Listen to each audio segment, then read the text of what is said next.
Ozempic in a tea. So we shall see if that's true.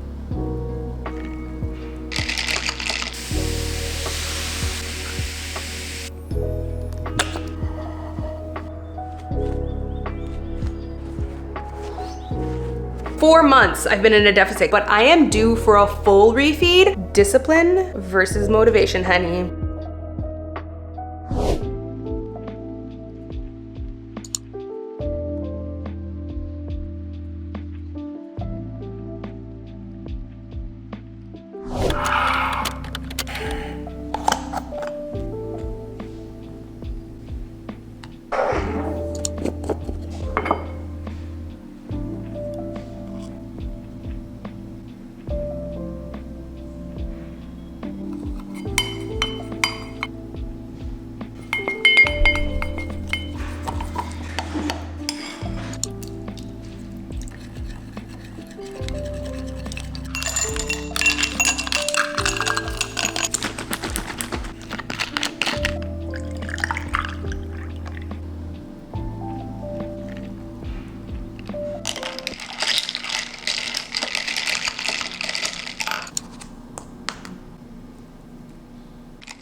Good morning, guys. I am getting ready for the day, trying to just be productive. I love using the Amiro R3 turbo device to just get me snatched for the day. Huge shout out to them for sponsoring today's video. Oh, I love how this snatches me. I'm not gonna do this side of my face so you guys can see the difference. I'm specifically using the lifting mode. They actually have 3 different modes, even a full anti-aging mode, an eye lifting mode, but this is like the emergency 4-minute lifting mode that you can do every morning or even before you do your makeup. This is my favorite, but I also love the full face anti-aging one because honey, I'm pushing 30. I'm actually turning 30 in like what, 2 months? This specific mode uses radio frequency, red light therapy, as well as EMS turbo current. So it's proven that it works. There's so many studies out there as well. And I've personally noticed a big difference in my jawline and like right there in that contour, but I love doing it right up on my brow. Like that's my little trick because who doesn't want a brow lift? I like to take it up and just go slowly.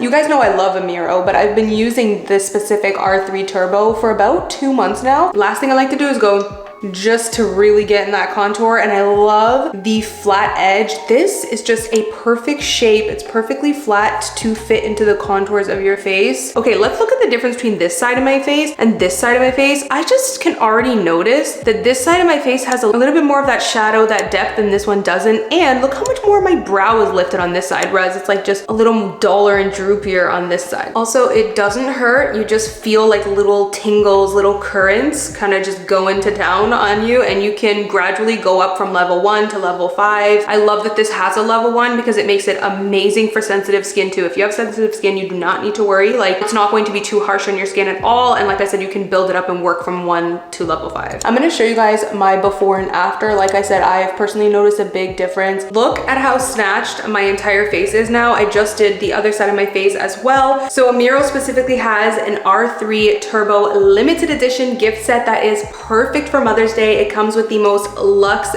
beautiful, pretty lilac colored bag because like I said, this has an amazing anti-aging wrinkle mode on here. So this is definitely something that you and your mom can do together and have just like fun at home little spa days. You guys can use the code Macedo to get an extra $50 on the R3 Turbo limited edition gift set. So I'm gonna leave my link down below for you guys.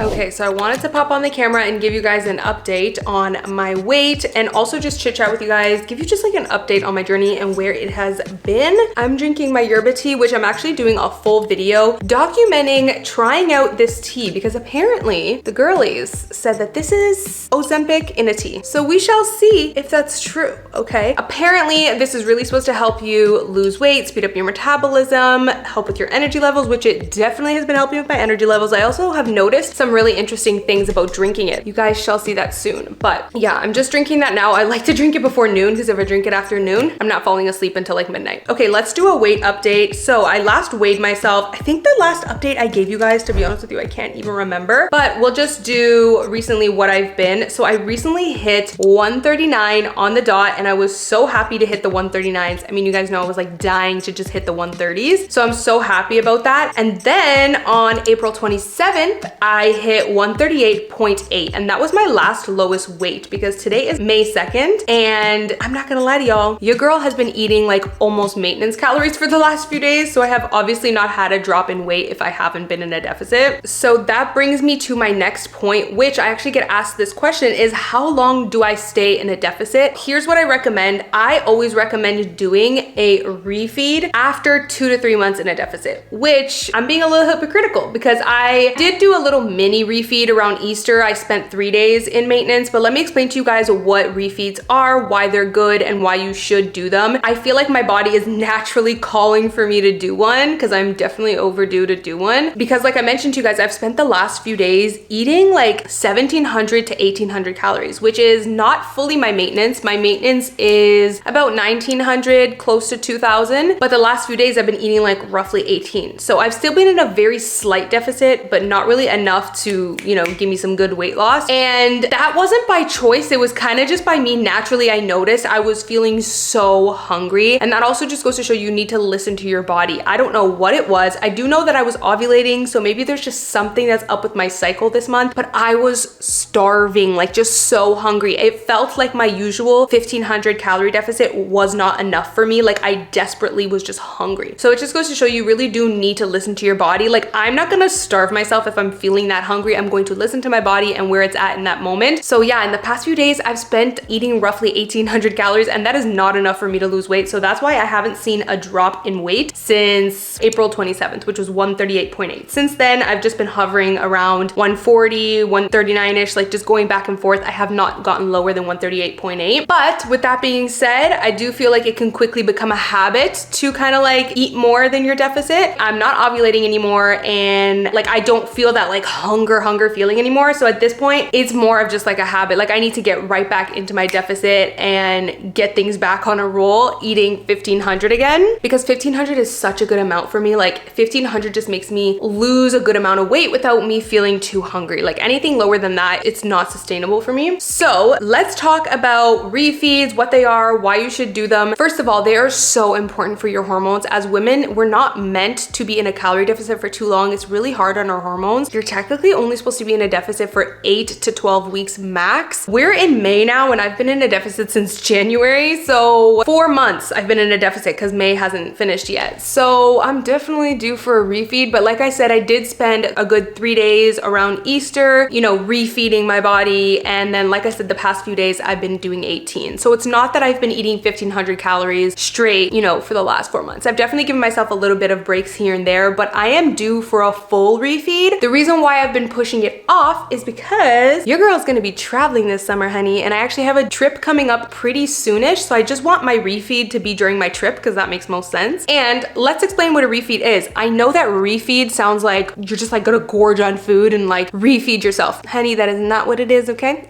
So a refeed is you're sort of just like refeeding and refueling your body and your metabolism. Your metabolism is very adaptive and it can get used to being in that calorie deficit, which is another reason why I love my little weekly cheat meals, because it kind of like sparks up your metabolism. It's almost like a 1 meal refeed weekly, so it really helps to keep your metabolism on its toes so your body doesn't get comfortable. But besides that, it's very important to do refeeds for your hormones and for your metabolism. So you can do it in 2 different ways. The way that I like to do it is I like to just straight up eat maintenance for 1 to 2 weeks. 2 weeks is preferable, but if you're in a pinch and you just really want to get back to losing weight, 1 week is good. Again, 2 weeks preferable. So I like to just go straight into maintenance calories. So my deficit's 1,500, my maintenance is roughly 19 to 2,000. I will just straight up eat 2,000 calories maintenance for the next 2 weeks. That is my refeed. Again, what that does is help to refuel your metabolism so that it does not adjust to that deficit. And when you're in a deficit for so long and you're losing weight for so long, you'll notice that like losing a good amount of weight, and then after it starts to kind of stall a little bit. So doing refeeds helps prevent that long stalling period and really helps to keep you losing weight. And they're also just important mentally. I start to notice after a few months of being in a deficit, I just don't have as much of like that fire, that like motivation, which we're gonna get into motivation versus discipline in a hot second here, because I always get asked that, how do you stay motivated? So I'll get into that. The second way that you could do it is instead of just jumping straight into maintenance calories, you could slowly build up. So I've done this in the past because this is what Michael Matthews recommends doing, is kind of slowly doing it. Honestly, tomato, I follow some other fitness influencers that prefer, like I do, to just go straight into maintenance, but then there's other people that prefer to like do it slowly because you get the least amount of water weight gain when you do it slowly. When you go straight into maintenance, you do get like 2-pound water weight gain, but then it goes away. Like it's not actual weight gain. It drops after like 3 to 4 days. Some people just don't like that to begin with. For me, I don't mind. Like I'm not scared if the scale goes up 2 pounds when I know logically it's water weight. Like it doesn't bother me. So really everyone's just gonna be different. Maybe also people don't like that initial bloat you get, because when you're eating 1,500 calories and then bam, you're gonna go straight into maintenance for 2 weeks, you're gonna get a little bit of a bloat, but again, it's water weight and you'll go right back down after like a week or so. Some people like to avoid that whole process and increase their calories slowly. So what people will do is, let's say your deficit is 1,500, day 1 of your refeed, you would eat 1,600. And then day 2, you would eat 1,600 again. Day 3, maybe you'd eat 1,700 now. And you would just keep slowly increasing it every day or every 2 days, depending on how slow you want to do the process, until you reach maintenance. Then you sit at maintenance for at least 4 to 5 days, preferably a week. So that process can be a little bit longer, more dragged out, more of like a 2 to 3 week process. So it really is just personal preference. You can do it slowly, or you could do it like I do it, where you just go straight into maintenance for a week or two. It really is personal preference, but regardless, that is what a refeed is, and I highly recommend it. It's so important, again, for your hormones. You will start to notice as a woman, especially, I mean men as well, but especially as women, our hormones are very fickle and fragile and sensitive, okay? We're sensitive creatures, so being in a deficit for too long, it does have an effect on your hormones. I feel like the past few days, me really listening to my body and just eating a little bit of extra calories was worth it. Yes, I technically should be doing a refeed right now, if we're being honest. I mean, we're pulling on month 4 and I haven't done an actual refeed, which is not good. But like I said, I got my trip coming up and I'm obviously not gonna be in a calorie deficit when I go on my trip. So it just makes sense for me to do my refeed during my trip. Like that would make the most sense so I can have extra calories, you know? I'm just like holding out a little longer, but it did feel good the last few days. It gave me a nice little break, but now I feel like I am ready to get back, be disciplined, and get back on my deficit. That brings me to my next point: discipline versus motivation, honey. Because let me tell you, you're gonna need it. If you want to lose weight, you're gonna need discipline. That's one thing I love about my personality. Like, I have a couple flaws, you know, that I'm like, don't love that about myself. Wish I wasn't like that. One thing I love about myself, honey, is I am disciplined. If I want something and I set my mind to it, best believe nothing's gonna take my eye off it. Like, that's just how I am. And that's why I'm such a routine person. Like, I can stick to it and do something like a robot sometimes. Like, I love that about myself. So anyways, let's talk about motivation versus discipline. People ask me all the time, how do you find the motivation to lose weight? How do you do it? You don't. Like, you don't. Motivation is so damn short term. Motivation can last anywhere from 30 seconds to like a couple minutes to just a few days. It's so short term. You ever get this like thing inside of you where all of a sudden you're like so motivated to clean the house and you're just like on a roll, right? And you're like a few minutes in, you're like your battery just dies. You don't have that motivation anymore, because it really is not reliable. You have to rely on discipline. So I always say the people that are actually going to be disciplined in their weight loss journey are the people that want it bad enough. Like, if you want something bad enough, like nothing's gonna stop you. You're gonna be relentless about it, right? That's just what it comes down to, is how bad do you want it? And then once you want it bad enough, you have to train your mind to think, I cannot rely on motivation. Like, that's not reliable. So you have to rely on discipline. And what that is do you want to go to work every morning? Probably not, but you do it anyways, right? Why? Because you have to.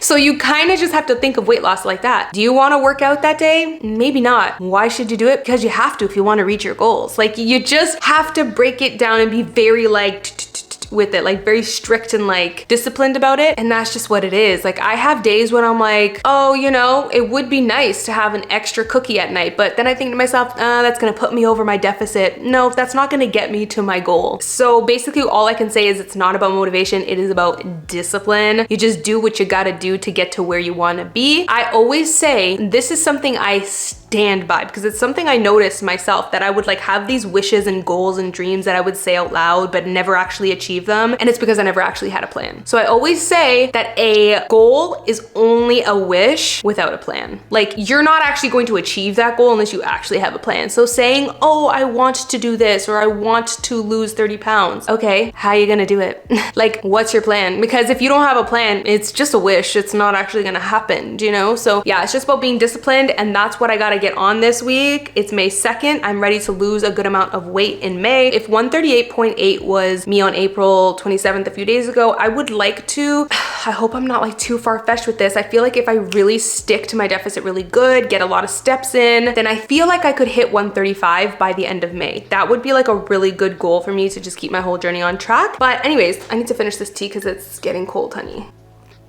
It actually tastes low-key so good. Anyways, I just wanted to chit chat with you guys about that. I will probably get on the scale again, but it's already Thursday and I'm having my cheat meal on Saturday, so I'm really not expecting another drop in weight this week. So this episode, probably you guys will not see a drop in weight, but that's my little weigh-in update. Have spent the last few days kind of in maintenance-ish. So it was a nice little mini break for me. That'll be fun too, is once I actually go on my trip, I think I will document my whole trip eating-wise and like weight loss wise, and just share what that looks like with you guys. How do I navigate that? So that will be coming up within the next month and a half, 2 months-ish. We shall see. I'm not gonna tell you guys the exact date just yet. You know, can't give away all the tea, but sorry, my mom's texting me about Kylo because she has him today. She said he's eating beans. That boy is my son. Like, he loves to eat, and he literally loves meat. Like, what toddler do you know loves meat? I cannot. He's my son to a T. Anyways, I have to do groceries. I really need to place a grocery order on my phone. I've been so lazy with cooking lately. I don't know what it is, you guys. I have been so incredibly lazy. Like, I don't even know what to cook today, what to do. Shout out to my mom because she has been helping me. She's actually been making meals. Like, when she cooks for my dad, she's just been making extra and then giving it to me. So I've been spoiled low-key. Like, I haven't needed to cook for like a good solid week and a half. Like, I'm so lazy with that. But anyways, I gotta get some good groceries and do some cooking. I don't know, we shall see, but I feel good and ready to get back to my deficit, my 1,500 calorie deficit, not my little 1817 that I've been doing.